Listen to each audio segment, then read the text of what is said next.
हमारे साथ बहुत ही खास मेहमान हैं, युवा नेता हैं महाराष्ट्र के और उद्धव बालासाहेब ठाकरे सेना के युवा प्रमुख आदित्य जी हमारे साथ हैं। खास मुलाकात है, सारी बातें खुलकर होंगी और मैं उम्मीद करता हूं कि आदित्य जी भी खुलकर सारे सवालों का जवाब देंगे।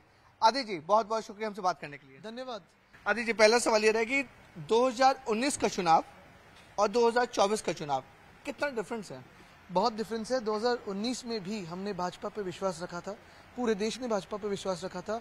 ऐसे लगा था तो चलो 5 और साल देते हैं, कुछ ना कुछ बदल सकता है, परिस्थितियां बदल सकती है, लेकिन और ही खराब होती गई। महंगाई तो बढ़ती जा रही है, बेरोजगारी बढ़ती जा रही है। और 10 साल के बाद अगर आप देखिए तो भाजपा महंगाई पे नहीं बात करी है, बेरोजगारी पे नहीं बात करी है, ना नोटबंदी पे बात करी है, ना जीएसटी पे बात करी, ना स्वच्छ भारत, ना किसी और पे बात करी। तो मटन मांस मच्छी पे बात करी, विपक्ष का पहनता है। 10 साल के बाद जिसके पास बहुमत की सरकार हो, ये अपेक्षित नहीं है कि आप इधर उधर की बातें करें, मुद्दे की बात कीजिए। आदित्य जी, 2019 में जो आपके साथ थे वो आपके खिलाफ हो गए हैं और जो आपके खिलाफ थे वो आपके साथ हो गए हैं। बिल्कुल, लेकिन देश भाजपा के खिलाफ हुआ है क्योंकि देश अभी सत्य के साथ खड़ा है। एक ही भूल कमल का फूल नहीं करेंगे हम। लेकिन आदित्य जी, बार बार ये सवाल खड़े होते हैं कि वादा किया गया था, रूम के अंदर कमिटमेंट हुई थी, 2.5 साल की बात हुई थी, बीजेपी ने क्लियर कट बोल दिया तो कोई ऐसी बातें नहीं हुई थी। फिर लक्ष्मण रेखा किसने पार की? चलो हम अपनी तो पर्सनल बातें बाजू में रखते हैं। जो देश को वादे किए थे, बहुत हुई महंगाई की मार, कहाँ गया वो होर्डिंग? जब रुपया डॉलर बराबरी में आने वाला था, कहाँ गया वो वादा? किसानों का जो इनकम है वो दुगना होने वाला था, कहाँ गया वो वादा? जो हर एक के अकाउंट में 15 लाख आने वाले थे, अच्छे दिन आने वाले थे, हर एक को प्रधानमंत्री आवास योजना में घर मिलने वाला था, कहाँ गए ये वादे? तो अपने तो वादे, चलो निजी वादे जो है या पार्टी के जो समझौते होते हैं वो चलो बाजू में रखते हैं। देश को जो वादे किए थे वो क्यों नहीं आप पूरे कर रहे हो? चाइना के बारे में क्यों नहीं बात कर रहे हो? किसानों पे क्यों अत्याचार बढ़ते जा रहे हैं? किसानों पे क्यों लाठीचार्ज किया आपने? क्या लेकिन वो मैं फिर उसके सवाल पर, क्या कोई ऐसा कमिटमेंट हुआ था? यही हुआ था, लेकिन मैं वही कह रहा हूँ, ये तो अभी लोकसभा की बात है ही नहीं। ये दोनों पार्टियों के बीच में हुई। हम जो लड़ रहे हैं वो जनता के लिए लड़ रहे हैं। आज देश के संविधान धोखे में है, लोकतंत्र धोखे में है और इसी के लिए तो हम लड़ रहे हैं। लेकिन बार बार ये सवाल खड़े होता है कि आखिरकार जो 40 विधायक अचानक चले गए, उनसे भी हम लगातार बातचीत करते आते हैं, वो बार बार ये कहते हैं कि हमें इंपॉर्टेंस नहीं दी गई, हमारे काम को जो दिया था तो उसमें इन्वॉल्वमेंट काफी था। आपको डायरेक्ट नाम लेके बोलते कि बार बार उनका कोई रोल आउट नहीं था, फिर भी हर बार डिसीजन वही लेते थे। इतने बड़े बड़े एलिगेशन लगे थे, ये क्या सही है? पहले कहा था हिंदुत्व के लिए गए, फिर कहा था अजीत पवार साहब फंड नहीं देते, फिर कहा था एनसीपी पार्टी खत्म करिए, अभी साथ में बैठे तो मुझ पे आ गए। चलो सामने बिठाओ मेरे, मैं अकेला बैठा हूँ यहाँ, बातें करते आप मॉडरेट कीजिए। लेकिन बार बार यही फिर से ये हो रहा है कि हिंदुत्व, अब जनता भी कंफ्यूज हो कि असली हिंदुत्व कौन है, किसके पास है, असली शिवसेना किसके पास है, कौन है असली शिवसेना? जनता कंफ्यूज नहीं है, ये जो मिंदेगट है वो कंफ्यूजन करने की कोशिश कर रहा है, लेकिन झूठ बोल रहा है, ये सबको पता है।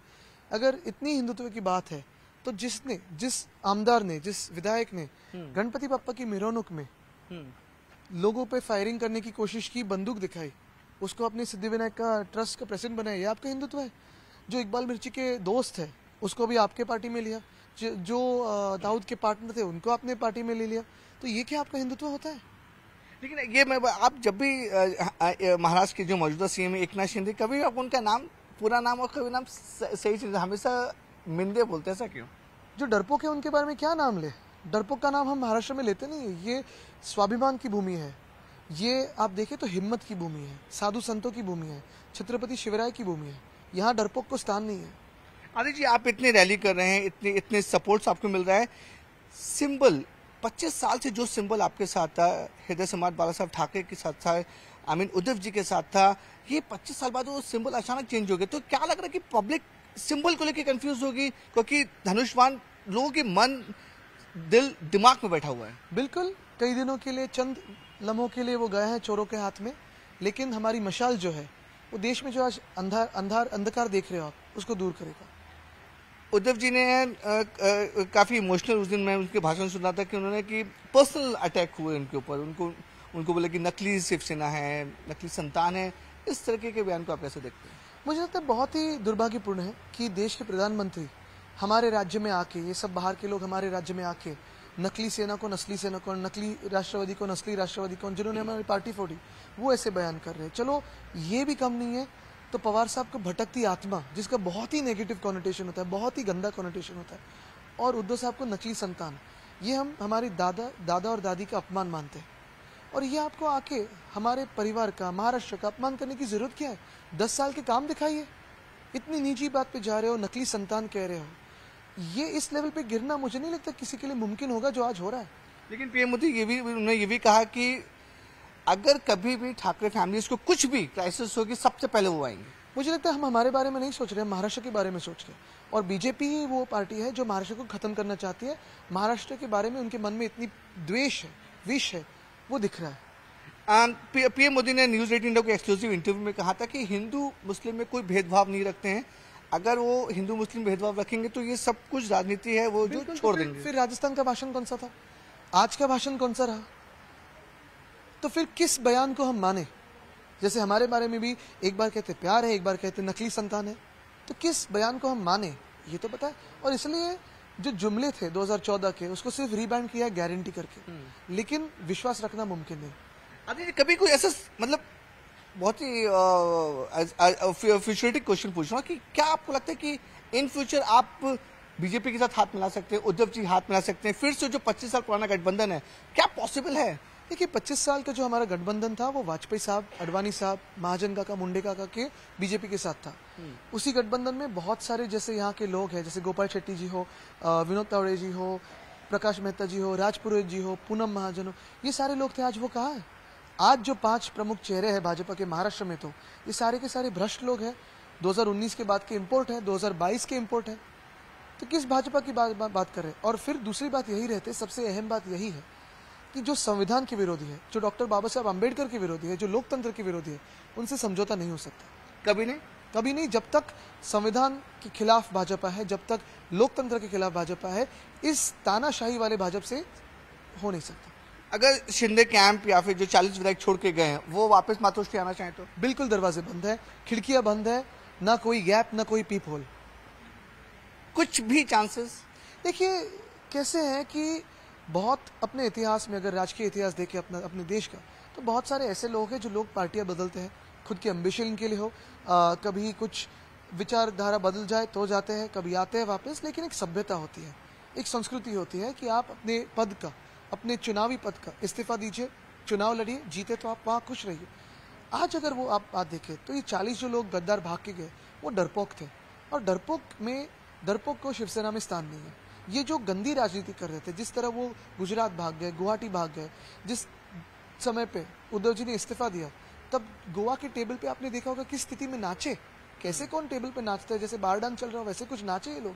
ऐसे लोगों को, ऐसे ढीले कैरेक्टर्स को, ऐसे भ्रष्ट लोगों को कैसे हम पार्टी में ले सकते हैं? हम तो अभी शर्मिंदा है कि कभी इनके साथ बैठते भी थे।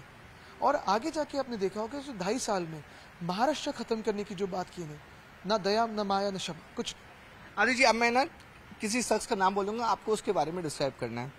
हृदय सम्राट बाला साहब ठाकरे, दादाजी, उद्धव जी, पिताजी, संजय राउत जी, काका, पीएम नरेंद्र मोदी जी, मुझे लगता है भाजपा के नेता है। अमित शाह जी, भाजपा के नेता है। संजय निरुपम। क्यों मुंह खराब करे? एकनाथ शिंदे, गद्दार। श्रीकांत शिंदे। क्यों मुंह खराब करे? छोड़ दीजिए। बाकी जो 40 विधायक है, मैं सबके नाम तो नहीं बोल सकता, उन 40 के। डरपोक गद्दार। राहुल गांधी, मुझे लगता है अच्छे काम कर रहे हैं, कांग्रेस के नेता है। भारत जोड़ो से आपने देखा वो चल पड़े, और ये चलना भी बहुत मुश्किल था, कोई दूसरा नेता नहीं किया अभी तक। अरविंद केजरीवाल, एक नेता जो लड़ रहे हैं, सत्य के लिए लड़ रहे हैं, सत्य मेव जयते के लिए लड़ रहे हैं। ममता बनर्जी जी, दीदी है, बंगाल टाइगर है, टाइगर से लड़ रही है। आखिरी शख्स हैं आदित्य ठाकरे जी, आम नागरिक इस देश का, इस हिंदुस्तान का, जो अपने संविधान के लिए लड़ रहा है, अपने लोकतंत्र के लिए लड़ रहा है। Thank you so much. Thank you. तो ये थे हमारे साथ उद्धव बाला साहब ठाकरे सेना के युवा नेता आदित्य ठाकरे जी। खुलकर बात की और पूरे कॉन्फिडेंट में दिख रहे हैं। उनका साफ तौर पर कहना है कि 4 जून को जो नतीजे आएंगे वो उनके फेवर में रहेंगे। अब सबकी नजरें 4 जून पे रहेंगी कि आदित्य जी ने जितना कहा है उसमें कितना दम है। सारे जो हिंदुस्तान की जनता है, अब 4 जून को पता चलेगा कि सरकार किसकी बन रही है, कौन सांसद बन रहा है, कौन सांसद नहीं बन रहा है। मुंबई से कैमरामैन स्वप्निल धूरी के साथ विवेक गुप्ता, न्यूज़ 18 इंडिया।